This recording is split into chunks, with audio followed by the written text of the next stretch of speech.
What's the number one thing that could make or break a brand? I would say culture. The culture of your organization can make or break you. And how so? Because I feel like when people think of a brand, they think of the outer image, but there's people inside of that brand that make it a brand. Yeah. So how important is that? Most companies, when they fail, it's because they implode from the inside out. I don't know if most people know that. So listen, if you think about this logically, and culture is important to you, the first step is to have a good hiring, have a real clear-cut hiring process so you attract the type of people that you know are going to flourish in the culture that you've presented. So that's where they say in real estate, you make your money when you buy the house, not when you sell the house. You make the money when you make a good buy up front, then it's going to be valuable later on. It's the same thing when you're hiring someone. You're looking at this as a long-term thing, so you have to look at how they're going to fit into the everyday of your culture. And so to me, that's the most important thing. Get it on the front side, but just because you bring someone in and they fit the mold, it doesn't stop there. It has to always continue. And some of the ways that that we've done it here, and I would say our culture matches up against any company. I think the people that we have in our organization are flourishing. I think they're hopeful. They believe in the mission of the organization.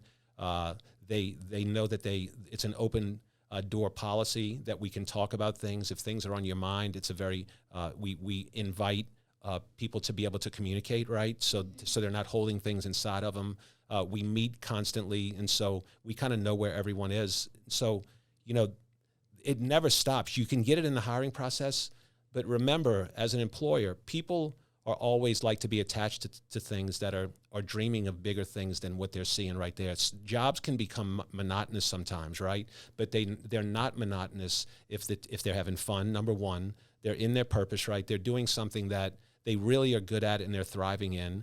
And number three, there's hope for a better day, right? That if I stay with this company and I pour my heart into it, that they're shooting for the stars. They're reaching for big things, right? And so I can ride along with that and play my part in that role and share in the resources as you go up, right? And so, being able to communicate that to your employees and letting them know that, hey, it's in our organization, it's people over profit. When I come in here every day, I think about the people first before I think about the business, right? Because this is what it's all about. We have been chosen, or we've elected to work together in this time and space, and I think it's an obligation for all of us to make each other's lives better. It's my job to help people flourish, help them thrive. We encourage people to start their own businesses, right? So,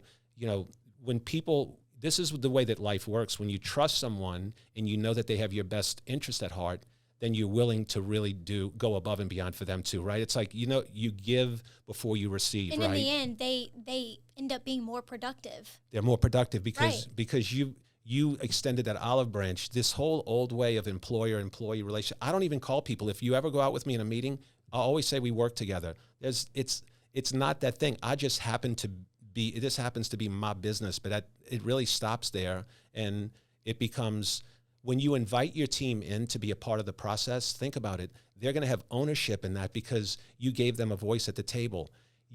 Giving them a voice at the table does so many things for someone that maybe doesn't get that voice all the time. They feel worthy. They feel like you value their opinion. So it uplifts their spirit. When people are uplifted, think about it. When you feel good about someone, you can't do wrong to somebody you like. Maybe you can do wrong to somebody you don't like, but somebody you like, you can't do wrong to them.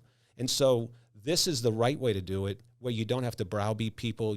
Life's too short for all that stuff. And so you hire good ones, and then you really pour into those people, and you help them develop as people, as families, as in their career and profession.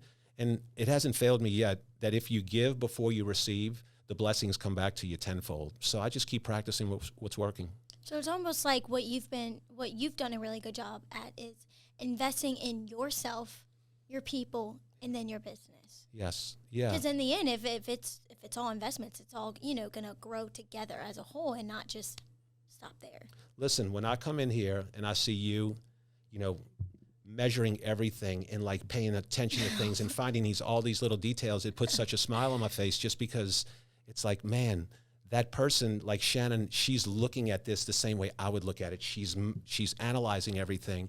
Well, you're flourishing here, right? And I'm always asking myself, okay, what can I do better? Great, good job, Shannon. What can I do better now? Because it's, if not, and you know what I brought this up before. Quiet quitting has been such a big topic in the media, which is so crazy. And it's, I'm a lot younger. I think quiet quitting is more for people who have been in the same industry or at the same job field for 30 years or so to say. But, I'm just like, if your company is investing in you and everyone is investing in each other, how could you be quiet quitting? Because, there's no hope there, I guess. Yeah, so those companies that have people doing that, they're disconnected from their people, From a bigger purpose. From a bigger purpose, yeah. And I think this is the other thing, too. A lot of times in life, you have to get it wrong in order to get it right. And so if failure should be a validation that you're pushing hard enough. Now, failure and mistakes and those things, detail-oriented tasks that need to get done, failure's not good in those cases, but watch your people or your team, watch what happens when something goes wrong. And that's where you can really shine through to your organization too. When the shit hits the fan and it's chaos and you're standing to something impactful to your business, listen, the way you go through these things, the way you handle them, the poise that you use, all of that's, your employees are watching what you do and emulating. And I always say it's speed of the leader, speed of the gang. So when something's going wrong, I'm looking directly in the mirror and usually I find the answer. Yep. So that's it. Culture, it's the most important. If you get that right, everything becomes so much easier. If you get it wrong, you're going to be fighting with yourself every day of the week. And really all it takes is for you to take the first step and to develop that connection with your person or people and just let them know you care. And if they know you care, they'll run through a wall for you.